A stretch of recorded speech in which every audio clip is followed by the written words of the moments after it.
별명이 뭔지 아세요? 뭔가요? 정확한 번역 전문가. 별명을 누가 붙여주신? 제가. 아, 스스로? 그 좌우명은 배워서 남주자.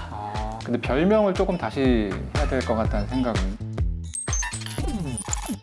안녕하세요. 업비트 게스트하우스 오늘도 찾아왔습니다. 포근한 샤워가운 같은 호스트 김동환입니다.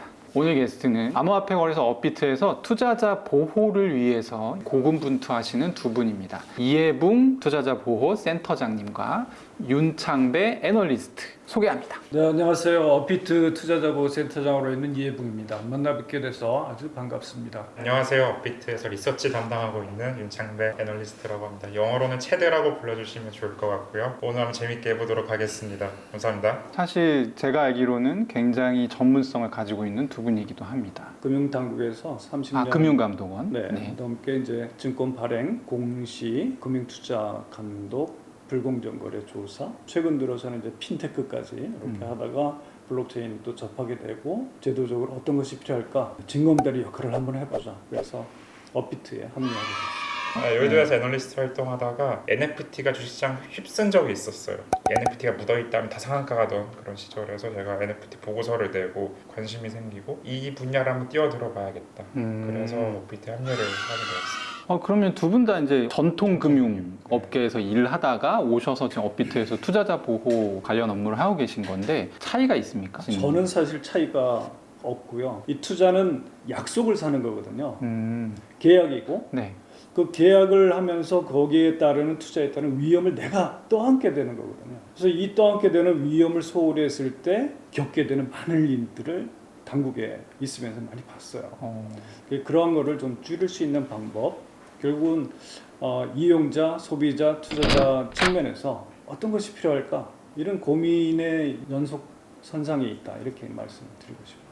저는 조금 다른데 네. 여의도에 있을 때는 잘 맞추는 게 중요했거든요. 좋은 종목을 골라야 되고 목표 주가 내야 되고 수익률을 최대한 극대화하게끔 도와드린 역할을 했었는데 여기 와서는 오히려 생태계를 더 알리고 하는 그런 환경들이 만들어진 것 같고요. 조금 롤이 다른 것 같아요. 제가 이 질문을 왜 했냐면 구분을 명확하게 하고 싶어 하시더라고요. 코인은 아직 금융의 영역이 아니다. 이런 얘기를 많이 하고 싶어 하는데 저는 사실 현업에서 차이가 없는 것 같다는 느낌을 많이 받았거든요. 금감원에서 30년 일하고 오셨던 센터장님은 차이가 없는 것 같다 라는 말씀 주셨고, 체드 같은 경우는 거기서는 이제 가격을 맞추는 게 주였지만 약간 여기가 초기 시장이라는 차이가 있을 뿐 뭐 큰 차이는 없는 것 같습니다. 원래 하시던 업을 떠나서 일로 오시게 됐을 때 매력을 느껴서 오지 않았을까 하는 생각을 해봐요. 어느 부분이 매력적이셨나요? 제가 진짜 매력 느꼈던 거는 그냥 그 철학이 멋있었거든요. 정말 처음으로 누군가 탈중앙화를 얘기하고 가치를 전환할 수 있다를 논문으로 통해서 세상에 발표가 됐는데 고대 그리스 철학 중에 만물은 물이다 라고 말한 사람이 있었고 탈레스. 네. 지금 보면 별거 아니지만 네. 그때는 엄청난 용기였을 거란 말이에요. 그렇죠.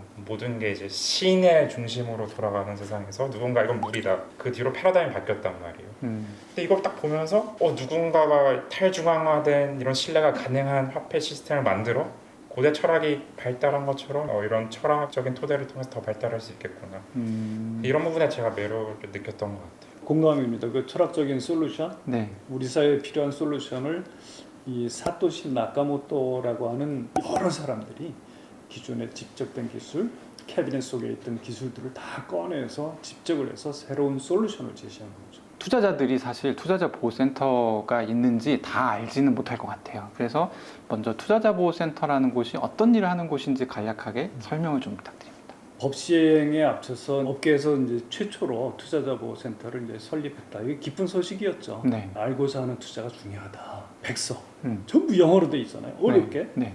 그래서 이 국문 백서 번역본도 제공해드리기 시작을 했고, 심리 케어라든지 보이스 피싱 피해 예방, 가상 자산 관련된 사기 피해 예방, 네. 안내 이런 거에 이제 중점을 둬서 하기 시작했죠. 제가 알기로는 이걸 해야 되는 의무는 없는 걸로 알고 있어요. 또 금융의 일종이니까 금융 투자자 보호라는 것은 굉장히 상식이기 때문에 언젠가는 해야 될 것이다 라는 생각으로 조금 남보다 일찍 시작했다고 보면 되는군요. 글로벌하게 돌아가는 양상을 보니까 네.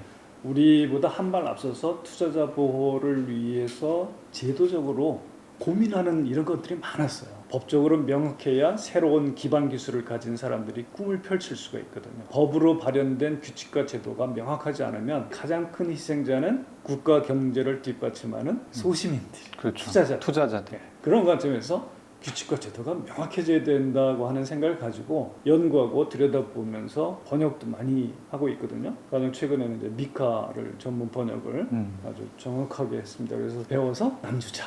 실제로 미카 번역하신 거는 저도 봤는데 도움을 굉장히 많이 받았고, 한국어로 된 어떤 양질의 컨텐츠, 아티클 이런 게 잘 없어요. 크립토 세계에는. 궁금한 거 알려면 대부분 영어 번역을 직접 해야 되는 경우가 많은데 직접 하신지는 몰랐습니다. 디지털 자산의 특징 중에 하나가 투자자 보호를 할 때 상당히 기술적인 부분들이 중요하더라고요. 디지털 시스템을 운영을 하면서 복원력을 갖췄냐, 보안성을 갖췄냐, 이 두 가지가 굉장히 중요하거든요. 복원력과 보안성. 이상거래 패턴을 탐지해서 차단하고, 또 하나는 이 거래량이 폭증할 때가 있잖아요. 네. 그럼 어디까지 감당할 수가 있겠느냐. 그 개발진들이 AI를 계속 학습시켜서 지능형 FDS 시스템을 갖췄고, 말씀드린 대용량을 처리할 수 있는 천국에 대한 프로젝트를 또 마쳤고, 또 하나는 제가 이제 이게 UMO라고 어피트 마켓 오버사이트를 이제 줄이는데 이상거래 심의위원장도 겸직을 하고 있어요. 그래서 이제 불공정 거래를 이제 요 올빼미처럼 네. 지켜보면서 이상거래 탐지하고, 온체인 트래킹 시스템이라고 자체적으로 개발을 해서 온체인, 오프체인 감시 장치를 이렇게. 이상거래 탐지든 온체인 감지든 이런 부분들까지도 광의의 투자자 보호에 해당한다고 보고 계신 거네요. 저는 그렇게 보고 있습니다. 예전에는 한참 핀테크 플러스 블록체인 해가지고 두 개 엮어서 얘기 많이 했었거든요. 근데 지금 시간이 약간 지나면서 핀테크도 좀 시들해진 느낌이고, 블록체인도 국내에서는 막 그렇게 얘기를 많이 안 하는 것 같아요. 한국에서는 또 이게 좀 잘 된 프로젝트가 거의 지금 없는 상황이고, 이제는 조금 AI 쪽으로 가고 있는 게 아닌가 하는 생각도 들고. 디지털화? 이 디지털화는 두 가지거든요. 컴퓨터가 처리할 수 있도록 이렇게 디지털화하는 게 디지털라이제이션이고, 네. 이 데이터를 전부 디지털로 변환하는 거예요. 이게 디지타이제이션이거든요. 네. 이 두 가지가 결합이 돼서 결국은 디지털 경제라고 하는, 디지털 대전환이라고 하는 큰 흐름을 2012년부터 만들었거든요. 이렇게 계속해서 발전해가고 있는 그 과정이다. 업비트에서 하는 그 컨퍼런스 있잖아요. UDC가 사실 굉장히 좀 인상 깊었는데, 시가총액이 큰 레이어 1들이 UDC에 와서 AI 얘기를 했었어요. 이제 제 기억에 작년에 AI가 나왔던 첫 번째 컨퍼런스였거든요. 솔라나였죠. 그렇죠, 솔라나. 그때 얘기했던 취지가 지금 말씀하셨던 거랑 되게 비슷한 것 같아요. 조급할 필요 없다. 핀테크가 블록체인이랑 붙어서 2017년, 18년에 나름의 진전을 거둔 것이고, 지금은 여기에 AI라는 기술이 덧붙여져서 더 좋은 핀테크의 어떤 길을 모색하는 약간 그런 상황이라 보고 계신 거네요. 네.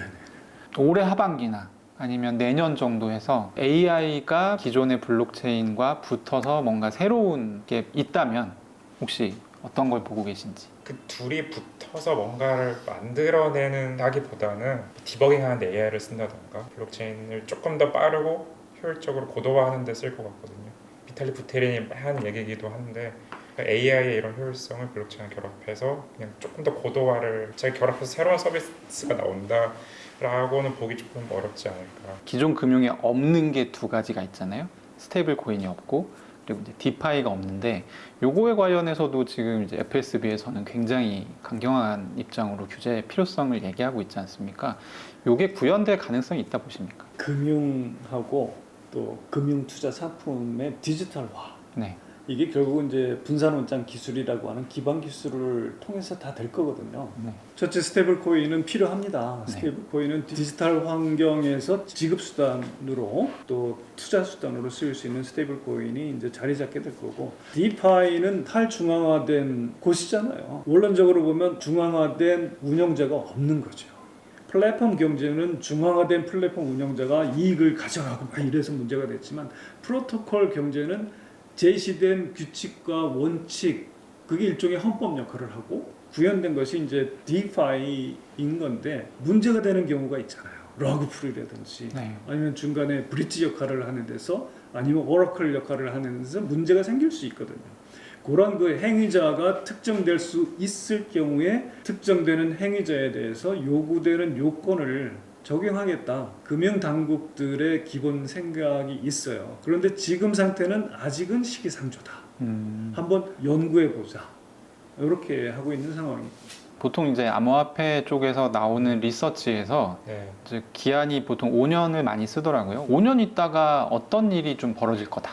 이런 얘기를 한번 시청자분들한테 해주신다면? 정답은 없겠지만요. 네. 5년 뒤에는 모든 것을 팔 수 있는 세상이 온다라고 생각하고 블록체인을 통해서 에어비앤비가 등장한 게 제 기억으로 2008년 9년인데 15년이 지났어요. 네. 나의 빈 방을 팔 수 있다라는 개념이 엄청나게 생소했던 개념이었잖아요. 가진 모든 것을 토큰화해서 팔 수 있는 그런 RWA 시장이 크고 있고 지금 미국 국채 토큰 다 발행되고 있고 부동산 발행되고 있고 이런 게 점점 고도화돼서 모든 걸 팔 수 있는 세상이 올 건데 모 드라마 제작사에 한번 찾아갔다가 저작권을 토큰화를 하는 방안을 고민을 하고 있더라고요. 2020년대 초반에. 그때 당시는 감이 잘 안 나는데 지금 보니까 충분히 구현할 수 있는 개념이라고 저는 생각하거든요. 뭐든지 팔 수 있는 세상이 오겠구나. 그게 불과 3년 뒤면은 조금 현실화될 수 있겠구나라는 생각을 해봤습니다. 마지막으로 가상자산 투자하시는 투자자들에게 뭐 당부의 말씀이라던가. 이렇게 주식시장에서도 어떤 주식 사야 되지? 이런 질문 많이 하잖아요. 많이 하죠. 그 어떤 코인 사야 돼? 이런 질문을 많이 합니다. 저는 코인의 가격, 주식의 가격보다 기반되는 생태계의 성장 가능성, 잠재력을 좀 보시라. 참고 자료도 많이 봐야 되고 그러면 블록체인 네트워크의 가치를 보는 눈이 생기지 않을까. 그렇게 하다 보면 나를 현혹시키는 나쁜 코인들. 내 스스로 차단할 수 있으니까 결국은 나를 지키는 투자, 일상을 지키는 투자가 되지 않을까.